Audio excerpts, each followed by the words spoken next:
Super Bowl odds. Kansas City is your favorite to win it again for Super Bowl 58. Bills, Niners, Eagles, Bengals, your next teams in line. Brandon Anderson joins us on Green Dot Daily. I'm aware of what you have coming to this segment, and because we talked about this on the Hot Read on the Action Network podcast, our final recap episode of the NFL season, but we had to bring you on here and bring it to the camera, bring it to the people in a different format. So, season futures. Now, you told me, and I'll let you say this too, but you're dabbling just a little bit here, right? Like we're in a situation right now, we don't have enough info, no draft, no free agency. So you're really walking gently on some of these picks.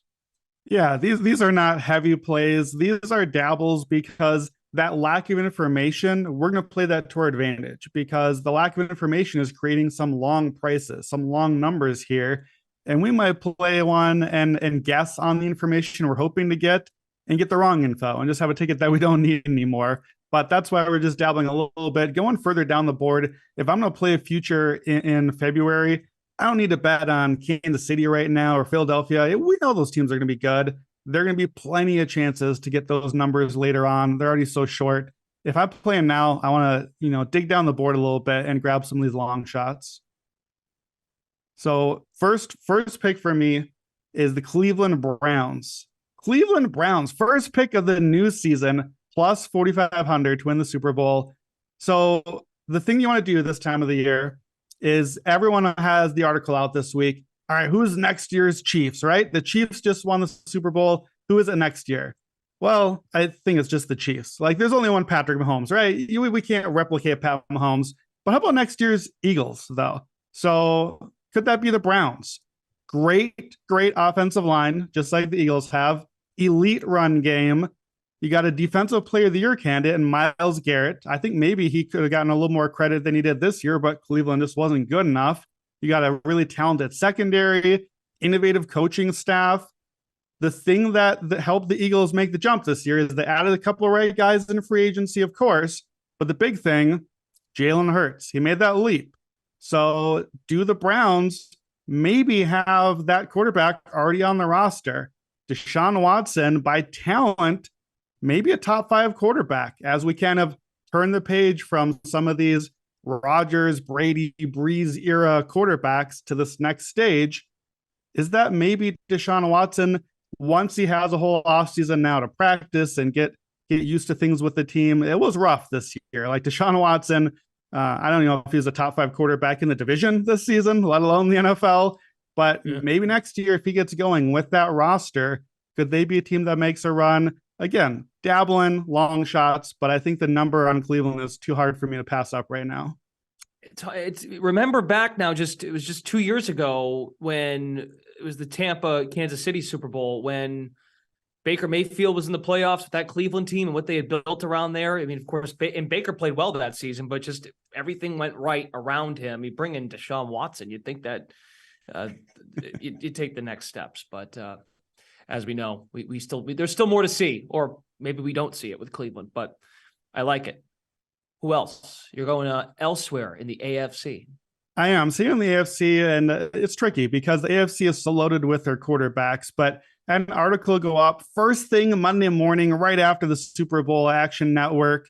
What rosters are the most Super Bowl ready if they just find their quarterback? Who's a quarterback away from a Super Bowl run? I think you have to start with the New York Jets if that's the team that you're looking at. So shop around on these futures, especially down the board. You got to look for the long prices because they're going to be moving around. I see a Jets plus 3,500 out there, a 30 to 1, a 28 to 1. Here's the case for the New York Jets. Already elite defense, right? We already know that. We saw that this year. Sauce Gardner, rookie of the year. I see some places saying he might have been the cornerback of the year. We don't have an award for that, but he might already be that good. Sauce Island. The rest of the defense really talented. Robert Saleh really has that unit playing well. So how about the other side? Well, we got great young weapons. We got rookie of the year, Garrett Wilson. By the way, shouts to Green Dot Daily. Last time we talked about Garrett Wilson in November, we gave him out 40 to 1, rookie of the year. He only won rookie of the year, arguably, because the actual rookie of the year, Breece Hall, got hurt earlier in the year. He's back. on the Jets. So we got Brees and Garrett Wilson, 2 rookies of the year. The other weapons there, and offensive line a bit maligned at times, but they're young, hopefully healthier next year, moving in the right direction. All we're missing is a quarterback. And I'll tell you what, ain't gonna be Zach Wilson. Ain't gonna be Zach Wilson next year. Probably not gonna be Mike White. It's time to bring somebody in. And one of those names might be a name we're gonna probably hear about in the news sometime today. Derek Carr is gonna get cut sometime today, otherwise he's getting that big roster bonus. Derek Carr's former coach is just got added to this New York Jets staff. But you know what other connection is on the staff? Nathaniel Hackett, Aaron Rodgers' former coach. Hey, Aaron, are you out there somewhere? Is it dark where you're at? What's happening where you're at, buddy? We don't know if he's going to play, but there's a lot of connections and smoke about Aaron Rodgers to the Jets. Obviously, I'd be a lot more excited about Aaron Rodgers than Derek Carr on this team. But I think even if you expect a Derek Carr type quarterback to come in, that is a pretty high floor raising talent for this team. Add in the weapons and the defense. I think the number here is too long. Once they get a quarterback, this is going to be one of those hot teams that everyone wants a piece of next year. You know, it would be fitting for Derek Carr to get cut on Valentine's Day. Poor guy just doesn't get any love, you know? It's never good news for Derek Carr. And Aaron Rodgers emerging as a Dark Knight in New York City, I would be very into it. I think it would be a lot emerging of fun. From the Dark Knight too. Exactly right. He comes right out of the cave. It fits perfectly. Okay, one more for you. One more from you for us before we let you go. You're going to go back over to the other conference this time in the MVP market. What do you have?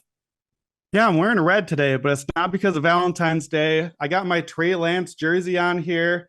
Matt Moore was on a while ago with his Patrick Mahomes jersey. That's yesterday's news. Get out of here. It's Trey Lance season 2024. So here's the case. I was looking at NFC. I was actually ranking quarterbacks. I couldn't sleep last night, so I was ranking quarterbacks 1 to 50 or something. Of course, it's a long 50? time until we get to watch football again, right? Yeah, 50? Seriously. This is what we do. Here's the thing I noticed.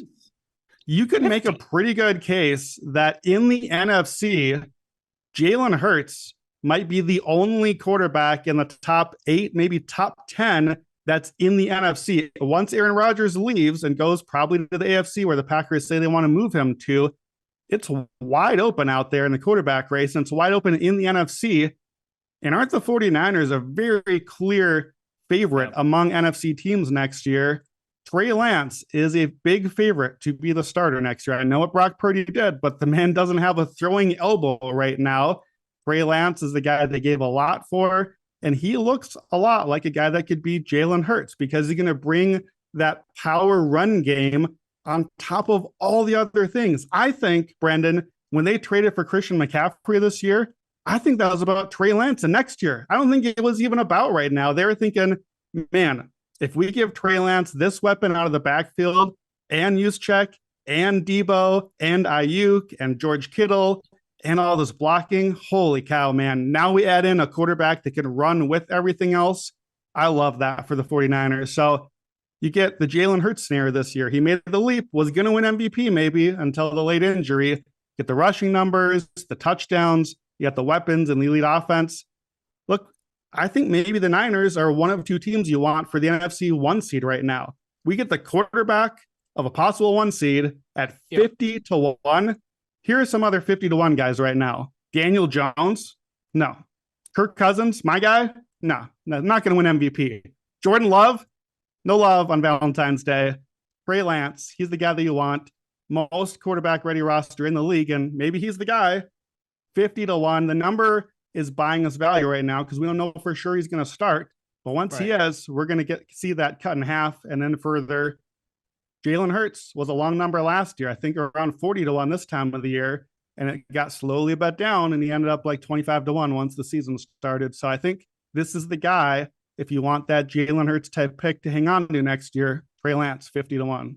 Yeah, no, it makes a lot of sense. I actually have more fun from a betting perspective talking about the NFC because I think there's just more fun dart throws because in the AFC, it's so difficult to pick who might come out of the conference because there's so many good quarterbacks, to your point.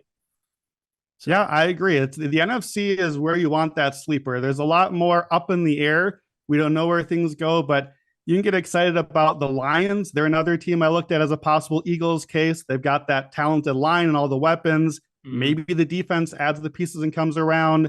You can make a case for Carolina. They got some new coaching pieces there that are really exciting.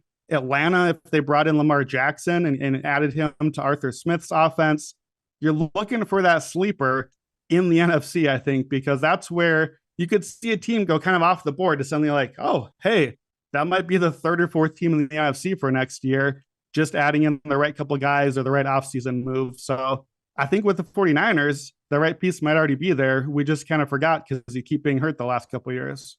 Right. We're a ways away from this, but I'm fascinated to see division odds come out. All right, Brandon, that's it, pal. Thanks so much for the time, and I'm sure we'll talk to you again very soon. Was it basketball or the NFL? Sounds good.